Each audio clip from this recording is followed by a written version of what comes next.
पड़ोसी देश चीन अपने डिफेंस सिस्टम को सालों से आक्रामक तरीके से अपग्रेड कर रहा है। फाइटर जेट से लेकर मिसाइल और एयर डिफेंस सिस्टम तक में चीन ने काफी प्रोग्रेस की है, जिसे देखकर भारत भी अलर्ट हो गया।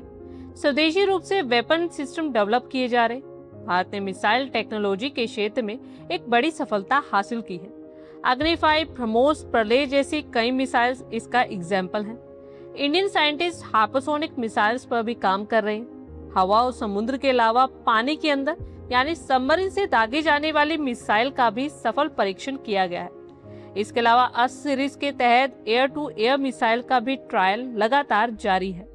इसी बीच S-400 थार्ड और आयरन डोम जैसे एयर डिफेंस सिस्टम की पकड़ से दूर आसमान में ही फाइटर जेट को तबाह करने में सक्षम मिसाइल की खरीद को लेकर भी डील की गई है।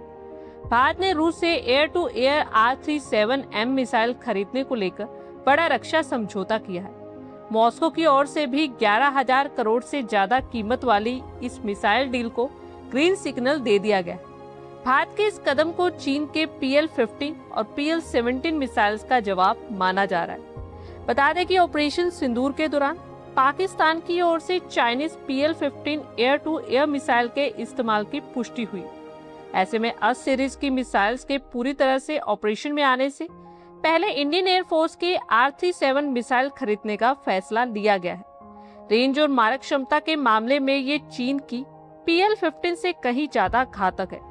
ये फैसला ऐसे समय पर आया है जब रीजनल एयर पावर बैलेंस तेजी से बदल रहा है। चीन और पाकिस्तान की ओर से लंबी दूरी की मिसाइल क्षमताओं में लगातार इजाफा हो रहा है। ये डील भारत के लिए रणनीतिक रूप से बहुत महत्वपूर्ण है, क्योंकि सीधे तौर पर उन चुनौतियों का जवाब है जो मई 2025 में ऑपरेशन सिंदूर के दौरान सामने आई थी। इस ऑपरेशन के दौरान भारतीय वायु सेना के main fighter jets Su-30 MKI और रफाल को पाकिस्तान द्वारा इस्तेमाल की जा रही चीनी PL-15 मिसाइल से BVR यानी बियॉन्ड विजुअल रेंज खतरे का सामना करना पड़ा था।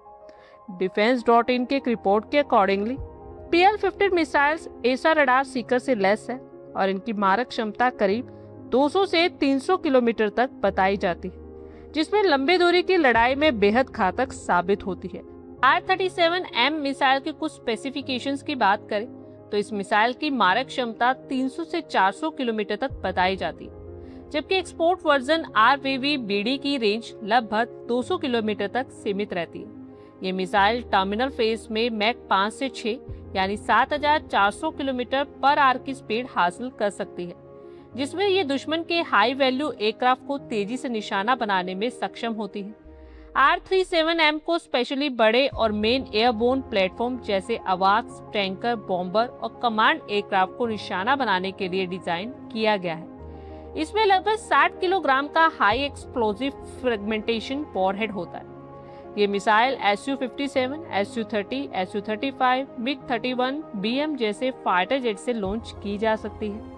हालांकि ज्यादा एक्टिव फाइटर जेट्स के खिलाफ इसकी प्रभावी मारक दूरी कम हो जाती है। बदले हालात और माहौल में R-37M मिसाइल का शामिल होना भारतीय वायु सेना को एक निर्णायक बढ़त दिला सकता है। एक रिपोर्ट के अकॉर्डिंगली भारत करीब 1.2 अरब डॉलर यानी 11,000 करोड़ रुपए से ज्यादा के सौदे के तहत लगभग 300 R-37M मिसाइल्स खरीदने पर विचार कर रहा है। इस मिसाइल्स का मुख्य प्लेटफॉर्म Su-30 MKI होगा और इस एयरक्राफ्ट में सॉफ्टवेयर लेवल अपग्रेड होंगे, जिनमें बार्स रडार और मिशन कंप्यूटर में बदलाव होता है, ताकि विमान मिसाइल के गाइडेंस और टारगेटिंग सिस्टम के साथ पूरी तरह से तालमेल बिठा सके। प्लानिंग के अकॉर्डिंगली हर Su-30 MKI aircraft 2 R-37M missiles को अपने अंडर फ्यूजलेज हार्ड पॉइंट्स पर ले जा सकेगा, जिससे उसकी एरोडायनामिक स्टेबिलिटी और मल्टी रोल कैपेबिलिटीज अफेक्टेड नहीं होंगी।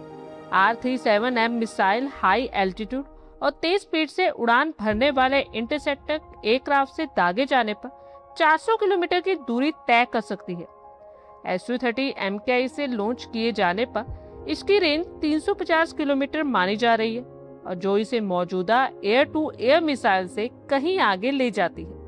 एविएशन सेक्टर में R-37M को अवाक्स किलर के नाम से भी जाना जाता है। इसकी मारक क्षमता का बेस इसका dual pulse solid rocket motor है, जो इसे टर्मिनल फेज में मैक 6 की हाइपरसोनिक स्पीड तक पहुंचा देता है। इतनी तेज स्पीड दुश्मन को रिएक्ट करने के लिए बेहद कम समय देती है। मिसाइल का गाइडेंस सिस्टम भी एडवांस्ड है। ये स्टार्टिंग स्टेज में इनर्शियल नेविगेशन सिस्टम के साथ मिड कोर्स अपडेट्स का इस्तेमाल करती है और लास्ट फेज में एक्टिव रडार हॉमिंग सीकर टारगेट को एक्यूरेटली डिटेक्ट कर लेता है। हालांकि भारत इस खरीद को एक परमानेंट सॉल्यूशन के रूप में नहीं बल्कि एक रणनीतिक कदम के रूप में देख रहा है। देश का लॉन्ग टर्म टारगेट स्वदेशी रक्षा तकनीकों पर निर्भरता बढ़ाना। इसी दिशा में अस्त्र मिसाइल सीरीज पर तेजी से काम चल रहा है। अस्त्र मार्क 2 को 200 किलोमीटर से अधिक दूरी तक मार करने के लिए डेवलप किया जा रहा है। पाकिस्तान और चीन जैसे दुश्मनों से निपटने के लिए हमें हर तरह की मिसाइल्स की फिलहाल जरूरत है ताकि उन्हें अच्छे से निपटाया जा सके। आप लोगों की क्या कुछ राय है, कमेंट बॉक्स में शेयर करें। आई होप आपको हमारी ये वीडियो अच्छी लगी हो और आगे भी इसी तरह के अपडेट्स के लिए हमारे चैनल को जरूर सब्सक्राइब करें। धन्यवाद।